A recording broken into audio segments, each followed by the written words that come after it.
Agora, essa noite, quero que você abra comigo em 1 João, capítulo 5. Estas coisas vos escrevi, a fim de saberdes que tendes a vida eterna, a vós outros que credes em o nome do Filho de Deus.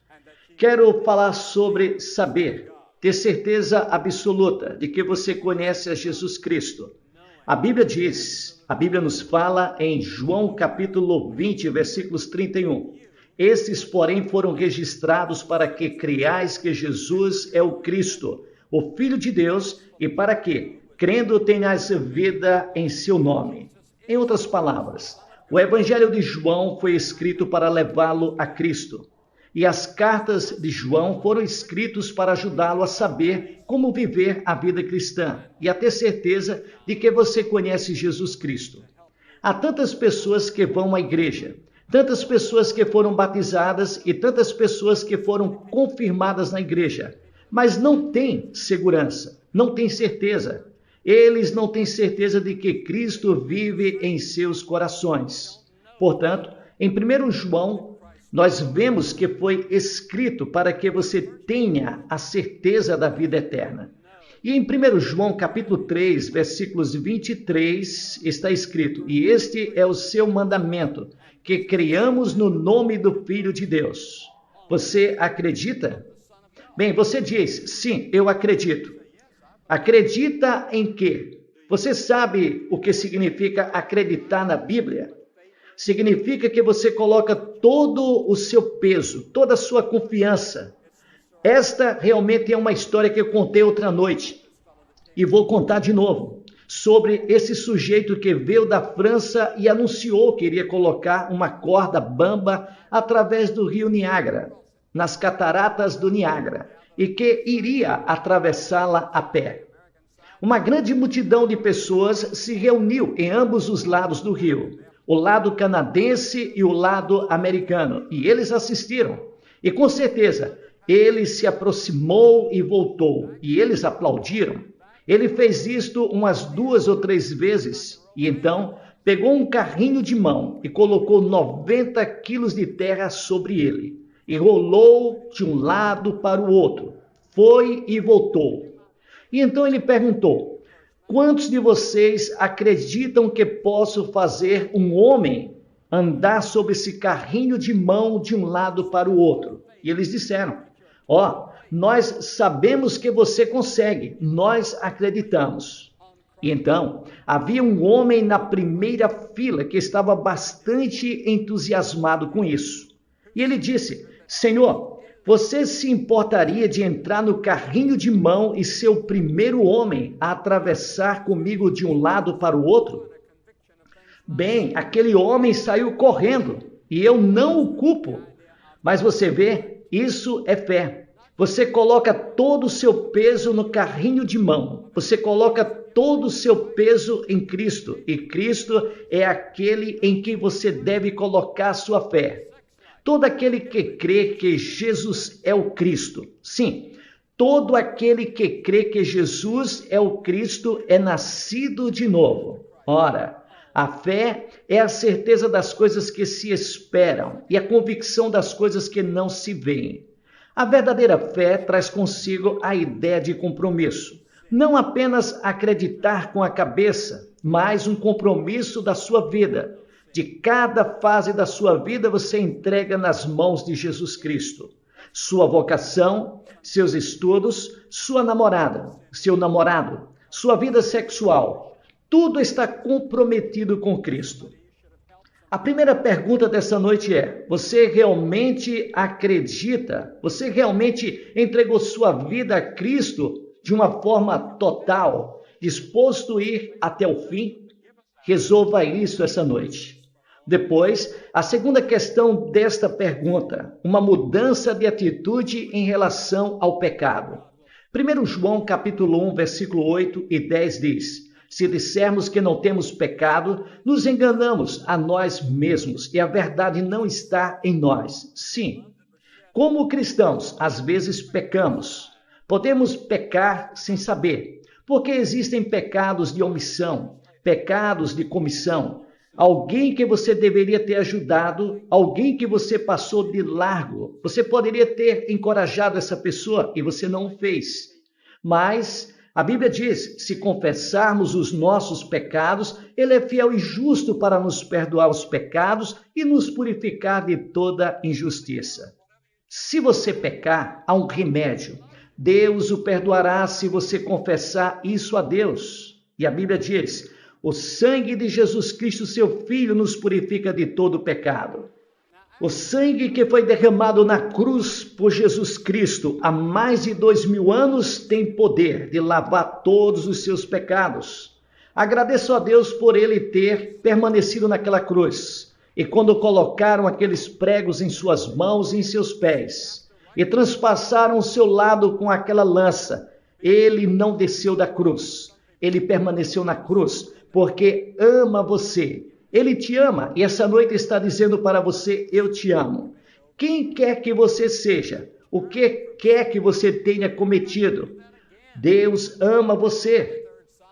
Agora, depois que você veio a Cristo, qual deveria ser sua atitude em relação ao pecado? Primeiro, se você cometer um pecado, confesse-o imediatamente. Em segundo lugar, deixe-o imediatamente com a ajuda de Deus. Terceiro, busque a justiça e a santidade. Certifique-se de que não vai fazer novamente. Você sabe, algumas pessoas cometem um pecado e então vêm a Deus e pedem perdão. E então comete o mesmo pecado novamente, repetidas vezes. Significa que você deixa o pecado, isso é arrependimento. Você não volta e faz isso de novo. No Salmos 23, Davi diz, Ele restaura a minha alma. Você precisa que sua alma seja restaurada esta noite? Há centenas de pessoas aqui esta noite que são crentes, mas você precisa rededicar a sua vida, quer dizer, entregar a sua vida novamente. Você precisa de uma nova rendição. Há pessoas aqui essa noite que Deus está chamando para serem missionários. Há pessoas aqui nessa noite que Deus está chamando para falar a respeito de Jesus Cristo. Isso é um trabalho missionário. Se você é membro do corpo de Cristo e se rebelou, você pode confessar isso e receber perdão e restauração total. Ele vai restaurar a sua alma. Isso é uma coisa maravilhosa. E em terceiro lugar, a pergunta é essa: você deseja obedecer a Deus? 1 João capítulo 2, versículos 3 diz, e nisto sabemos que o conhecemos, se guardarmos os seus mandamentos. Leia o Novo Testamento e marque todos os lugares onde diz, você deveria fazer isso, você deveria viver dessa maneira, e descubra onde você falhou. Um sinal infalível do novo nascimento é que queremos obedecer a Cristo. Não obedeço a Cristo porque tenho medo de não obedecê-lo. Obedeço-lhes porque quero. Eu amo a Jesus Cristo. Quero obedecer à sua vontade. Quero fazer as coisas que Ele quer que eu faça. Com uma vida devocional diária, dedicada a Deus. É difícil ter uma vida devocional diária, porque o diabo luta muito contra você. Se você abrir a Bíblia e começar a ler, o diabo vai te deixar com sono. Ou alguém entrará imediatamente e vai querer falar com você. Ou talvez haja um programa, um bom programa da TV, passando e a tentação vai chegar para você. E você não tem tempo para orar e não tem tempo para ler a Bíblia. Depois, em quarto lugar, há a separação do mundo. Em 1 João capítulo 2 diz, não ameis o mundo, nem as coisas que no mundo há. Se alguém amar o mundo, o amor do Pai não está nele. Porque tudo que há no mundo, a concupiscência da carne, a concupiscência dos olhos e a soberba da vida, não procede do Pai, mas é do mundo. E se você ama o mundo mais do que a Cristo, você não está no reino de Deus. E quantos de nós esta noite amamos o mundo? O diabo é chamado de o Deus deste mundo. Ele é chamado de príncipe e poder do ar. Ele tem um poder tremendo. Existem muitos demônios no mundo. E esses demônios estão trabalhando com o diabo para destruir a sua vida cristã. No momento em que você receber a Cristo, o diabo estará lá atrás, procurando destruir você. Ele vai tentar você. Ele trará coisas para você que você nunca sonhou que teria em sua frente. A tentação não é de Deus, a tentação vem do diabo. E como você luta contra o diabo? Ele tentou Jesus. Ele pegou Jesus no momento em que Jesus não tinha comido nem bebido durante 40 dias e 40 noites no deserto. E ele tentou Jesus 3 vezes. E eram 3 tentações reais. E como Jesus combateu? Ele não discutiu, ele não debateu, ele não usou seu poder sobrenatural. Ele apenas citou as Escrituras. Cada vez que Satanás vinha com sua tentação, Jesus citava uma passagem do Antigo Testamento, um versículo bíblico. E é por isso que é muito importante memorizar todas as Escrituras que você puder. Cheguei a uma idade em que é difícil memorizar as Escrituras. Eu gostaria de ter memorizado 10.000 vezes mais do que tenho feito quando era jovem. Enquanto você é jovem, enquanto está na escola e depois de terminar a escola, nos primeiros anos, você pode reter as Escrituras. Veja, você pega um versículo bíblico e o memoriza, e isso permanecerá com você por toda a sua vida. Se você repetir semana após semana, e semana após semana, será seu para o resto da vida. E quando o diabo vem contra a sua vida, com tentações, você está lá com a espada, porque a Escritura é chamada de espada do Espírito. E essa é a sua armadura que você usa para lutar contra Satanás quando ele vier. Você está separado do mundo. A Escritura diz, e o mundo e a sua concupiscência passam, mas aquele que faz a vontade de Deus permanecerá para sempre. E você sabe, quando eu enfrentar alguma situação, devo assistir esse programa de TV, devo ir ver esse filme, devo fazer esta coisa específica que existe no mundo? E há uma dúvida em minha mente se devo ou não devo fazer isso? Há certas perguntas que podemos fazer a nós mesmos. Primeiro, eu me pergunto, isso viola algum princípio das Escrituras? O que estou pensando em fazer viola algum princípio das Escrituras? Em segundo lugar, isso prejudica a minha vida cristã? Não estou interessado em Deus depois de ver isso? Como estava antes de ver? Terceiro, posso pedir a bênção de Deus sobre isso? E então me faço a quarta pergunta. É uma pedra de tropeço para os outros? Se alguém que é crente me ver fazendo isto, dizendo isto, cometendo este tipo de coisa, será que essa pessoa será afetada por causa das minhas ações?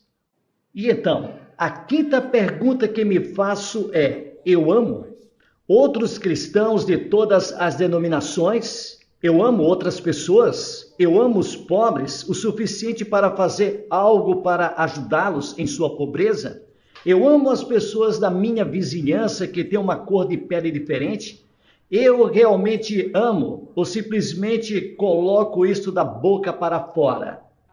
Estou apenas representando um papel ou é verdadeiro o meu amor para com as pessoas, não importa qual sua origem? A Escritura diz, sabemos que passamos da morte para a vida porque amamos. Aquele que não ama seu irmão permanece na morte. Algumas pessoas que não andam com Cristo simplesmente tratam outras pessoas de uma forma indiferente. Isto é falta de amor. E então, em sexto lugar, se você realmente conhece a Cristo, você não pratica pecado. 1 João capítulo 5, versículos 18 diz, sabemos que todo aquele que é nascido de Deus não peca, mas aquele que é nascido de Deus guarda-se a si mesmo e o maligno não lhes toca. O diabo não pode tocar em você, mas você diz, eu sou um homem, eu posso pecar. Sim, mas você não tem prazer no pecado. Você realmente busca a Deus, confessa seu pecado, deixa e desiste e diz, Senhor, me ajude eu sou fraco, eu preciso da sua mão poderosa. Preciso de sua ajuda para viver a vida cristã como ela é. É assim. Então, em sétimo lugar, há o testemunho do Espírito. Se você realmente conhece Jesus Cristo, você saberá porque haverá um testemunho do Espírito em seu coração. O próprio Espírito testifica com o nosso espírito que somos filhos de Deus. Como eu sei? Não só a palavra de Deus me diz, não só a minha vida me diz que eu conheço a Deus, mas é como o garotinho que estava empinando sua pipa e a pipa tivesse desaparecido de vista por sobre as nuvens e ele estava ali, simplesmente segurando a corda. A pipa estava sobre as nuvens e ninguém mais poderia ver. Tinha passado das torres de televisão. Mas chegou uma pessoa e disse: menino, como você sabe que a pipa está aí? Você não consegue ver. E ele disse: eu estou empinando uma pipa. Não vemos a pipa, mas eu estou sentindo quando puxo a corda. Sim, quando você conhece a Cristo, você sente o puxão de Cristo em seu coração e sabe que Ele vive em seu coração. Você sente aquele puxão em seu coração. Se você não tem certeza absoluta de que Cristo está no seu coração, você pode nesse momento se comprometer totalmente com Ele. E Ele vai fazer uma transformação em sua vida. Saiba que Ele tem um poder e Ele dará esse poder para você vencer. Veja, estamos falando sobre render-se totalmente. Não a si mesmo e nem aos seus amigos, não às coisas materiais, mas render-se inteiramente a Cristo. Uma mente submissa torna um cristão inteligente. Agora, em segundo lugar, uma vida sexual rendida torna um cristão dinâmico. Sim, não há nada de errado com o sexo. Deus nos deu isso. É um dos seus grandes presentes para nós. É para nossa diversão, prazer. É para manter a corrida. E devemos desfrutar do sexo, mas dentro dos laços do matrimônio. O sexo é para a reprodução humana e a realização do amor conjugal. Todas as outras funções para as quais tentamos usar o sexo são meramente problemas espirituais não resolvidos que somente Cristo pode resolver. E então, um corpo submisso torna um cristão útil para a obra de Deus. Em Romanos capítulo 6 diz: da mesma forma, considerem-se mortos para o pecado, mas vivos para Deus, por meio de Jesus Cristo nosso Senhor. Não deixem, portanto, que o pecado venha reinar em seu corpo mortal. Não deixem o pecado controlar vocês, para que vocês obedeçam às suas concupiscências. Nem entregueis ao pecado os vossos membros como instrumentos de injustiça, mas rendei-vos a Deus como aquele que ressuscita os mortos e que vai vivificar os vossos membros como instrumentos de justiça. Rogo-vos, portanto, irmãos, pela misericórdia de Deus, que apresentei os vossos corpos em sacrifício vivo e aceitável a Deus, que é o vosso culto racional. Nossos corpos pertencem a Deus. Nosso corpo é o templo do Espírito Santo. Agora, um coração submisso torna um cristão devotado à obra de Deus. A Associação Americana de Causas para o Coração indica que 27 milhões de americanos sofrem de doenças cardíacas. Mas também temos a doença espiritual do coração. A Bíblia fala em Provérbios capítulo 12 sobre o engano que está no coração. Provérbios capítulo 14, o homem é um apóstata do seu coração. Provérbios capítulo 18, o coração do homem é arrogante. Provérbios capítulo 22, o pecado está ligado ao coração. O verdadeiro problema cardíaco do homem é espiritual. Essa é a razão pela qual você precisa ir para a cruz, para encontrar o perdão, para encontrar uma nova vida, E ele diz que lhes dará um novo coração e virá a você e transformará você por completo. E por último, uma vontade submissa torna o cristão forte e determinado. Uma vontade rendida. Veja, existem 3 homenzinhos que vivem dentro de todos nós. Aí está a mente, aí está a emoção e também a vontade.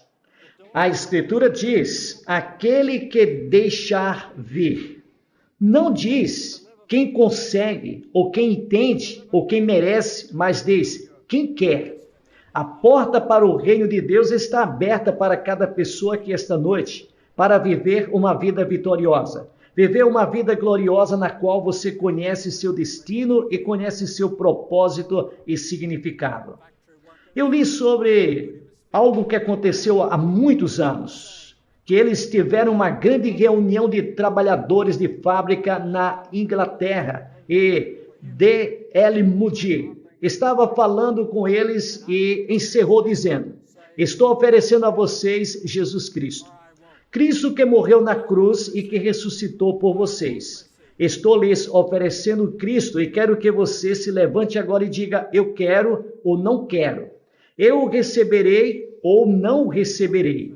E um homem levantou-se hesitante e disse, eu irei. Outro disse, não vou. E outro disse, eu vou. E outro disse, não vou. E outro disse, eu vou. Outro disse, não vou. E o público ficou dividido. Cerca de metade disse, seguirei a Cristo, servi-lo-ei, render-me-ei a ele. Mas a outra metade disse, não vou. Qual você seria no meio dessa multidão? Em qual grupo você estaria? Porque veja, quando a sua vontade responde, ela também pode dizer, não vou.